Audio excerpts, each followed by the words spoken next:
함께 나눌 하나님의 말씀 요한복음 6장 5절로부터 6절 2절입니다.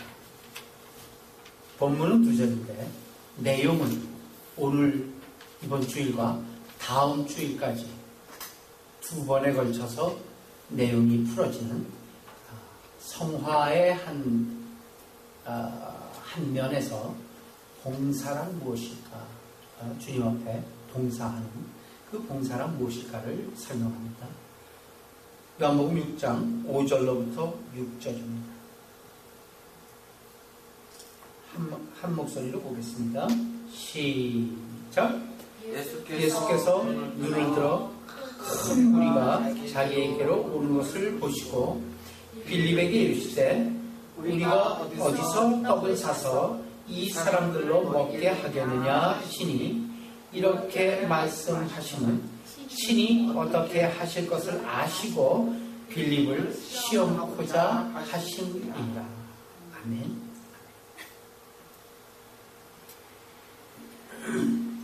예수께서 빌립에게 이렇게 질문하시는 이유를 분명히 이야기하고 있습니다. 그렇죠? 우리가 어디서 떡을 사서 이 많은 사람들로 먹게 하겠느냐? 일부러 고의적으로 묻고 있는 거예요. 빌립에게. 왜? 빌립을 시험하기 위해서. 분명히 그렇게 돼 있죠. 그 뒤에 나오는 사건은 뭐냐면 우리가 너무나도 잘 아는 물고기 2마리와 보리떡 5개로 5,000명이 넘고 남은 것이 12광줄이라 남은 것이 많더라. 남은 조각을 거두고 버리는 게 없게 하라. 이렇게 해서 13절까지 나와 있습니다. 너무 잘 아는 본문이기 때문에 그 뒤에 말씀은 생략을 하고 오늘은 5절, 6절을 핵심적으로 살펴보고자 합니다. 친히 시험코자 하십니다. 그러니까 예수님께서 어떤 일을 이루심에 있어서 우리 쪽에 어떤 조건과 수단을 생각하는 것, 그리고 예수님 쪽에서 생각하는 어떤 조건과 수단, 그것이 어떻게 다르냐, 이걸 지금 그 예수님께서는 우리에게 말씀하고자 하시는 거예요. 그러니까 고의적인 질문은 뭐냐면 우리 쪽에서 뭘 계산하겠죠? 뭘 생각하겠죠? 그리고 뭐 이것저것 여러 가지 준비물, 여러 가지 조건, 여러 가지 수단, 이런 것을 우리는 바로 머릿속에 챙기기 시작합니다. 그런데 예수님 쪽에서는 어떤 얘기? 예수님 쪽에서 원하시는, 우리 쪽에 원하시는 어떤 조건, 어떤 수단, 많이 다르다는 것을 환기시켜 주시기 위해서 오늘 본문에 말씀이 있습니다. 자, 지금 이 상황을 해결하기 위해서 빌립이 보기에는 뭐가 필요했죠? 돈이 필요했죠, 돈. 그렇죠? 빌립이 보기에는. 그래서 7절 한번 읽어보세요. 시작. 빌립이 대답하되 각 사람에게 조금씩 받게 할지라도 200데나리온의 떡이 부족하리라. 그죠? 200데나리온. 빌립은 지금 돈이 필요했어요. 이 질문에. 근데 주님께서는 돈이 아니라 뭐가 필요해요? 뒤에 이제 쭉 설명이 나오게 되니까 상황을 아니까 주님이 기다리고 있는 건 누굴 기다리고 있죠? 어린 아이를 기다리고 있어요. 그렇죠? 물론 이 어린 아이가 그 일을 이루기 위한 수단 전혀 아니죠. 그러나 지금 주님이 1차적으로 기다리고 있는 것은 어린 아이였어요. 여기서 어린 아이가 등장한 것은 왜 그럴까요? 한번 생각해 보세요. 우리 쪽 시각에서 한번 보자면은 지금 이 상황에서 이 5,000명이 지금 굶주려서 배고파서 어쩔 수 없는 이 상황 속에서 어린 아이가 등장한 건 뭐예요? 우리 쪽에서 보자면은 이 사건을, 이 굶주림을 해결하는 이 위해서 가장 부적합한 존재가 누구냐면 어린아이예요. 그렇죠? 어린아이가 뭘 도와주겠어요? 뭘 하겠어요? 가장 부적합한 자기 때문에 그 어린아이가 지금 등장하는 거예요. 예수님은 그걸 기다리는 거예요. 가장 부적합한 것을 기다리고 있는 거예요.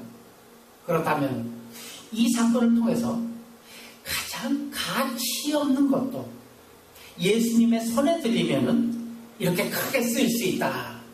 이것을 설명하기 위해서 어린아이가 등장하고 있는 것인가? 물론 그것도 아니죠. 그것도 아니에요. 그럼 무슨 뜻을 전하시고자 주님은 이 사건을 지금 전개하고 계십니까? 우리 쪽에서 내놓는 것이 아무리 훌륭한 어떤 것이라 할지라도 주님의 일을 이루는 데는 전혀 도움이 될 수 없다.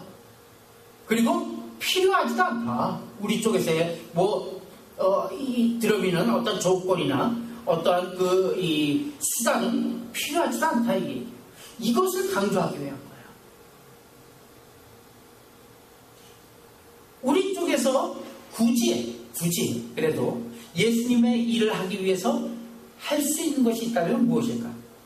이 어린아이와 같이 물고기 2마리와 보리떡 5개를 내어 맡기는, 즉 자기 자신이 가진 모든 것, 자기 자신 그 자체를 주님께 내어 맡기는 헌신, 이것을 주님께서 기다리고 계십니다.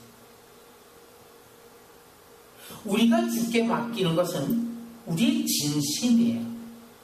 우리의 어떤 주권이에요. 그렇지 그 일을, 주님께서 하시는 무슨 일을 이루고자 하는 근거는 절대로 우리가 되지 못한다는 사실.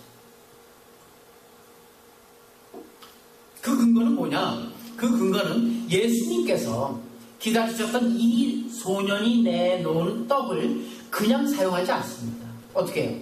떼어 나눠주셨다. 이렇게 표현하심으로 아주 중요한 의미예요. 떼어 나눠주신 거예요.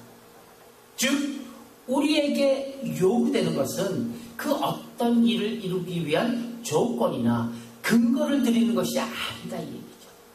또 사실 우리는 그럴 수 없는 존재잖아요. 우리는 죄인이고 우리는 아무것도 없고 아무것도 할 수 없는 존재인 것, 우리는 그것을 잘 알지 않습니까? 하나님께서 열어주시지 않는다, 주께서 그 길을 예비하시지 않는다면 우리는 아무것도 할 수 없습니다. 맞습니까? 우리는 무능한 존재예요. 그리고 죄인의 모습이에요. 우리는 그럴 수 없는 존재예요. 예수님께서 이 소년이 바친 떡을 부서뜨려서 떼어 나눠준 것 같이 우리가 주님께 내어놓는 것도 주님 손에서 부서지는 과정이 있어요. 우리의 있는 그대로를 사용할 수는 없는 것입니다. 이 사건에서 오늘 살펴보고자 하는 이 5,000명을 먹인 이 사건에서 이 5,000명이 먹인 것은 물론 그 소년이 내어놓은 떡이었습니다. 그렇지만 그 떡은 더 이상 소년의 떡이 아니죠. 소년이 갖고 있었던 떡은 아닙니다. 그렇죠? 떡과 물고기를 내놓은 소년의 진심은 하나님 앞에, 주님 앞에 받아들여졌어요. 최선을 다한 거예요. 자기 있는 모든 걸 드린 거예요. 그 진심은 받아들여졌지만 이제 예수님께서 그 떡을 부수고 뜯어서 다시 새롭게 하심으로 말미암아 5,000명을 먹이신 것입니다. 이것을 잘 생각해 보면서 오늘 우리의 상황도 주님께서 이 오병이어의 기적을 베푸셨던 그 당시와 조금도 다름이 없다는 것을 우리는 깨달아야 돼요. 왜요? 영적으로 보면은 조금 아까 우리 박희원 집사님 기도에서도 마찬가지, 목마르고 배고프고 방황하는 사람들이 주변에 널려 있어요. 맞지 않습니까? 네. 정말 말씀이 필요한 사람들이, 생각이 필요한 사람들이, 앞날에 대한 소망이 필요한 사람들이 주변에 널려 있어요. 영적으로 보면은 목마르고 배고프고 방황하는 사람들, 유리하는 사람들 주변에 널려 있습니다.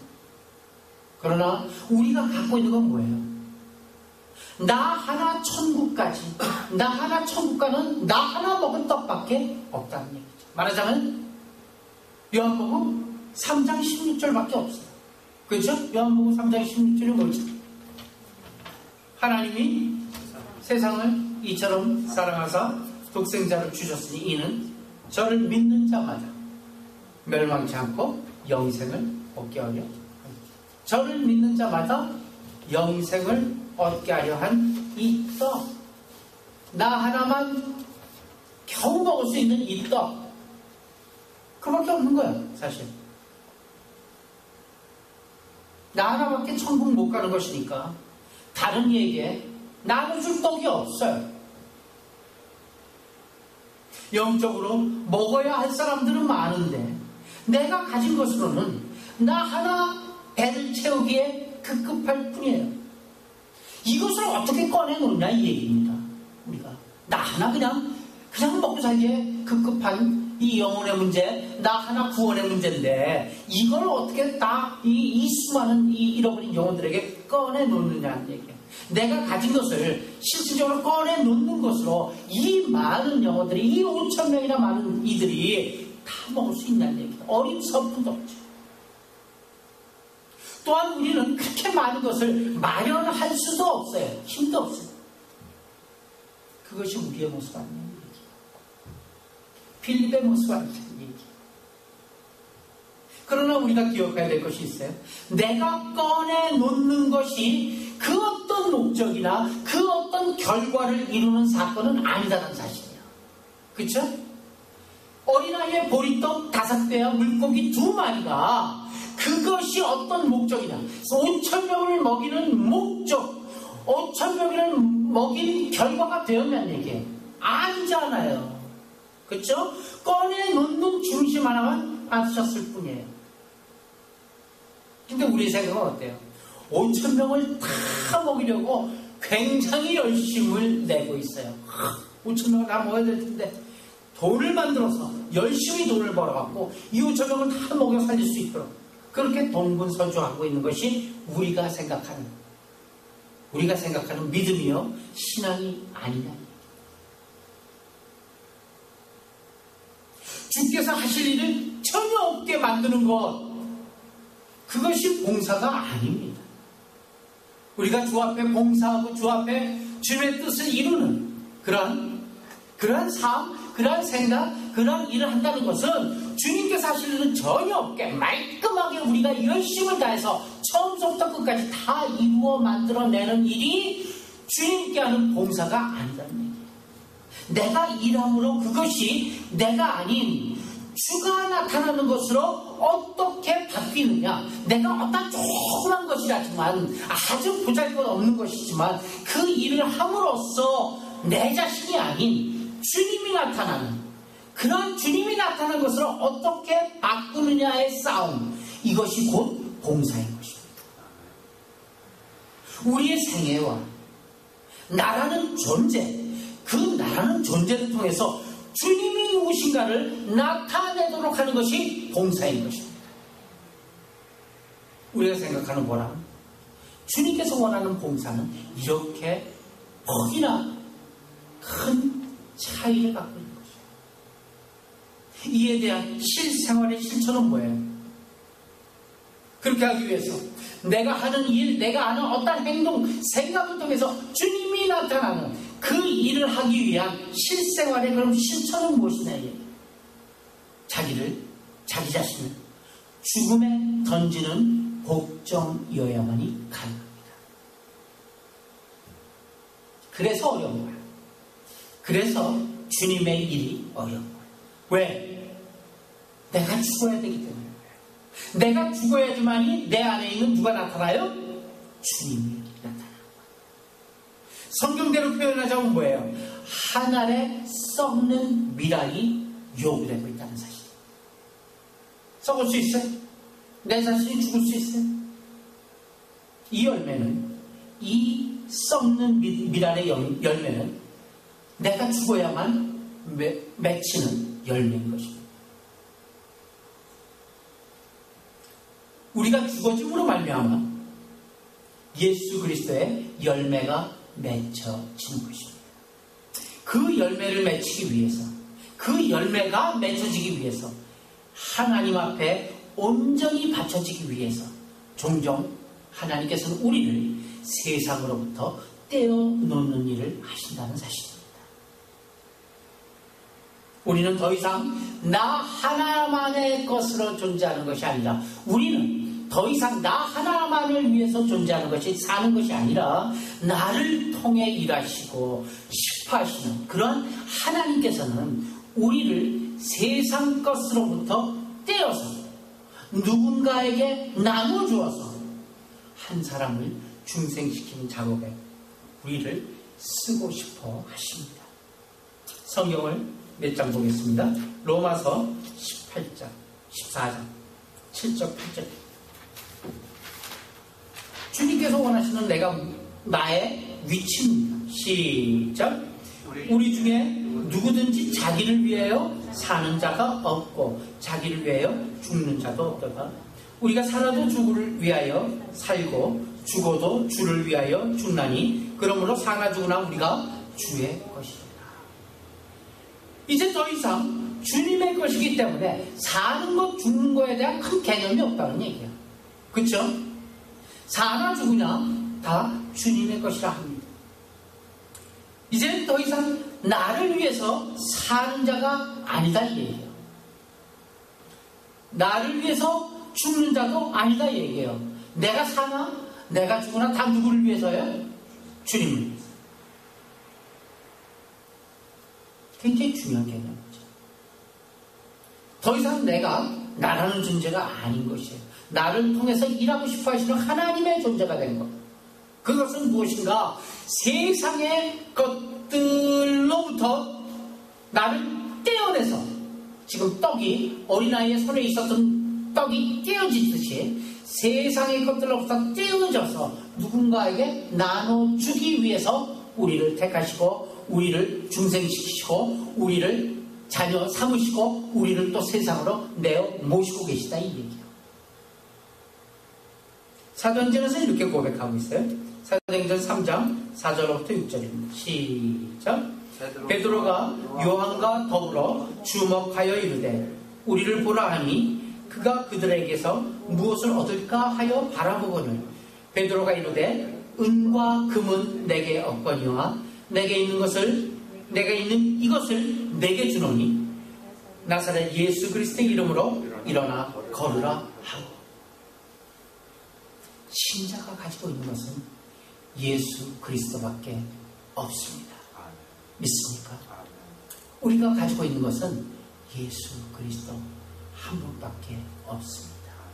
이것이 우리의 힘이고 이것이 우리의 존재고 가치이고 본질인 것입니다. 내가 그의 손에 붙잡혀 있기 때문에 언제든지 어디서든지 나를 더듬어서 올라가면은 예수 그리스도 자신이 되어야 되는 것입니다. 베드로가 어떤 일을 했다면은 그 일은 베드로가 한 것이 이제는 아니다 이 얘기죠. 그렇죠? 베드로가 어떤 일을 했다면은 그 일은 사실 누가 한 것이에요? 그 일은 사실 누가 한 거예요? 예수 그리스도께서 하신 것이죠. 그렇기 때문에 이 고백이 나오지 않습니까? 은과 금은 내게 없거니와 내게 있는 이것을 내게 주노니 예수 그리스도 나사렛 예수의 이름밖에 없다는 얘기야. 나한테는 아무것도 없어. 그러나 내게 있는 거 하나가 있어. 예수 그리스도의 이름이야. 나사렛 예수의 이름으로 내게 주노니 그 이름으로 일어나 걸어라. 베드로의 모든 것을 더듬어서 올라가 보면 누가 있어요? 예수 그리스도가 있어요. 마찬가지. 나를 더듬어 올라가면은 예수 그리스도 자신이 되어야 되는 것입니다. 이는 내가 무엇을 소유하고 있다는 내가 무엇을 예수님을 소유하고 있다는 이런 개념이 아니죠. 네. 오히려 내가 그분의 소유라는 의미입니다. 맞습니까? 그것이 바로 헌신이에요. 그것이 바로 봉사예요. 봉사란 땀 있는 것이 아니에요. 그냥 땀 뻘뻘 흘리고 팔 걷어붙이고 무슨 교회 일하고 무슨 전도 일하고 그것이 봉사가 아니라 봉사란 내가 누구의 소유인가를 세상에 드러내는 것이 봉사입니다. 성도들의 성화의 단계에 있어서 이것이 꼭 필요합니다. 헌신과 봉사에 있어서 주님의 주님 되심은 무척이나 중요합니다. 예수님이 누구신가? 예수님이 내게 누구신가 하는 면이, 그 질문이 내게 제대로 인식된다면 사실 신자들이 주변에서 널려지게 겪고 있는 갈등, 그것이 거의 모두가 없어질 거예요. 내게 있어서 주님이 누구신가를 분명히 정립하고 있다면 더 이상 세상에서의 갈등이 있을 수가 없다는 사실입니다. 그 이유는 뭐예요? 그 이유를 그 밑에 요한복음 20장 21절에서 봅니다. 시작. 예수께서 또 이르시되 너희에게 평강이 있을지어다. 아버지께서 나를 보내신 것 같이 나도 너희를 보내노라. 다시 한번 아버지께서 시작. 아버지께서 나를 보내신 것 같이 나도 너희를 보내노라. 믿습니까? 너희를 보내노라. 너희를 보내노라. 나를 보내신 분이 누구인가를 안다면 내가 그의 보냄을 받은 자라는 자기 신분을 확인할 수가 있고, 또 나를 보내신 분이 어떤 권위자이신지 어떤 분이신지 그것과 연결이 될 때 우리를 방해할 자가 없음을 알게 됩니다. 나를 보낸 분이 누구인가를 알 때 우리의 신분이 얼마나 귀한 위치인가를 알 수 있습니다. 우리의 모든 문제는 무엇입니까? 예수님과 우리와의 관계를 잘못 이해하고 있기 때문에 우리는 우리의 신분도 제대로 파악하지 못하고 마땅히 누려야 될 특권도 누리지 못하고 있는 것이 지금 현재 우리들의 모습 아닙니까? 오늘날 기독교 신앙 중에서 아주 잘못 가르쳐주고 있는 한 것이 있습니다. 그것이 뭐냐면은 예수님이 죄와 사망에서 건지신 구세주라는 개념만 강조되어 있어요. 예수님 구세주. 그러나 예수님이 우리의 주인이라는 개념은 약화가 되고 있습니다. 예수님은 우리의 주인이십니다. 한번 같이 따라합니다. 예수님은 우리의 주인이시다. 시작. 예수님은 우리의 주인이시다. 마가복음 12장 29절 30절 시작. 예수께서 대답하시되 첫째는 이것이니 이스라엘아 들으라. 주 곧 우리 하나님은 유일하신 주시라. 내 마음을 다하고 목숨을 다하고 뜻을 다하고 힘을 다하여 주 너의 하나님을 사랑하라 하시는 것이요. 하나님은 유일하신 우리의 주인이십니다. 그리고 그가 주인이고 우리는 뭐의 신분이? 종입니다. 요즘 기독교가 너무나 사랑의 하나님을 강조하다 보니까 하나님과 우리가 대등한 관계까지 되어버렸어요. 하나님이나 나, 하나님은 우리 친구, 주님은 나의 친구. 그래서 우리는 하나님을 사랑한다면서 나를 이렇게 할 수 있느냐? 어떻게 하나님은 나를 사랑하신다면서 이렇게 할 수 있어? 이렇게 불평하기 시작합니다. 그러나 하나님이 우리를 사랑하고 우리가 하나님을 사랑하는 그 사랑은 주종관계나 위계 질서가 파괴되는 그런 어떤 권위적인 차원에서의 대등한 관계를 얘기하고 있지 않다는 사실입니다. 왜요? 너희가 나를 사랑하면 뭐라고요? 나의 계명을 지키리라 하셨기 때문입니다. 너희가 나를 사랑하면 나의 계명을 지키리라. 이게 지금 대등한 사랑 얘기하고 있습니까? 아닙니다. 주종관계나 위계질서가 파괴되는 권위적인 차원에서의 대등한 관계 절대로 아닙니다. 하나님과 우리, 주인과 종의 관계. 대중왕관께서는 나의 계명을 지키리라 이런 말씀을 할 수가 없죠. 한쪽은 명령하고 한쪽은 그 명령에 따르는 관계일 때만이 이 말을 할 수가 있는 것입니다. 이것을 우리가 놓치면 안 됩니다.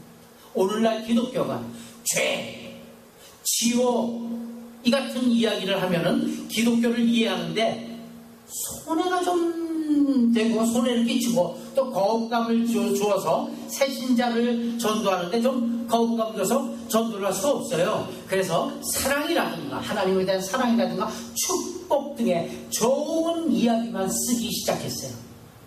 지금 현재 고국을 방문하고 있는 프란체스코 교황과 똑같은 얘기죠. 그래서 권위 질서가 상당히 모호해졌어요. 교황도 이렇게 가서 만나고 그래가지고 담이 허물어지고 정말 인기 절정이죠. 그러나 하나님은 우선 두려워할 뿐입니다. 그리고 그와 우리는 대등한 관계에 있지 않습니다. 우리는 오직 그가 명령하실 때 네 하고 대답하며 그 일을 해야 할 존재입니다. 하나님 앞에 왜? 라는 질문이 있을 수 있을까요? 없습니다. 예수께서 가라사대 너희에게 평강이 있을지어다. 아버지께서 나를 보내신 것 같이 나도 너희에게 보내노라. 아버지께서 나를 보낸 것 같이 나도 너희를 보내노라. 이 두 구절에서 나타나는 것과 같이 우리는 더 이상 자기의 삶이나 자기의 존재의 주인공들이 아닙니다. 내 삶에 내가 주인공이 아니라는 얘기예요. 내 존재에 있어서 내가 주인공이 아니라는 얘기예요. 왜? 우리를 보낸 분은 따로 있기 때문입니다. 우리가 이 자리에 있게 된 것도 나 때문이 아니라 보낸 분이 있기 때문입니다. 믿습니까? 우리는 보낸 분이 계십니다. 우리는 보낸 이의 목적을 이루어야 할 보냄을 받은 자라는 것을 기억하시길 바랍니다. 그래서 우리 보낸 분의 뜻을 이루기 위해 존재하는 것입니다. 보낸 분의 의도와 상관없는 자의로 보낸 분을 위해서 열심을 내고 있는 사람들이 있어요. 보내신 분의 의도와는 전혀 관계없이 내 의로, 자의로 열심을 내요.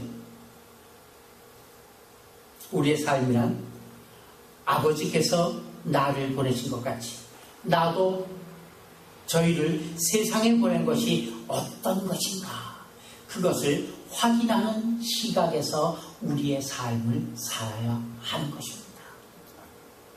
어떠한 형편에서 어떠한 상황과 어떠한 여건 속에서도 하나님께서 나를 지금 이 시간 이 장소로 보낸 이유가 무엇인가? 거듭 얘기하지만 박기원 지사님 기도 속에 많이 나오죠? 우리가 거저온 거 아니라고요? 맞아요. 매 순간 나를 보내신 이에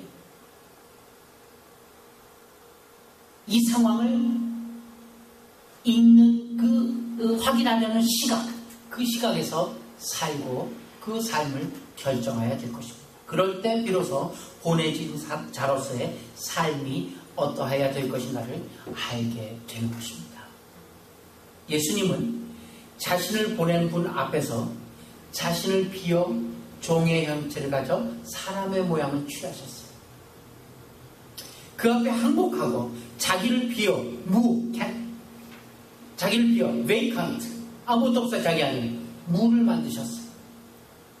예수님께서 자신을 비워 놓으신 것, 그 빈 것을 종의 형체로 인간의 모양으로 하나님께서 되게 하시고 십자가로 죽는 자리까지 이르게 한 것이 하나님이 그렇게 가라고 시키신 일입니다.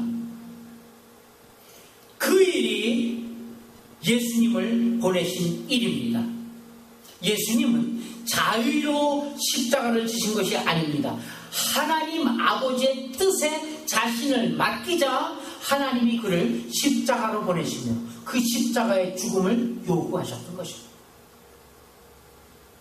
이것이 주님께서 이 땅에 우리를 보낸 신자에 대한 요구되는 봉사여 헌신인 것입니다. 우리가 어디에서 봉사를 합니까? 어디에서 헌신을 합니까? 교회 안에서요? 좋습니다. 하셔야죠.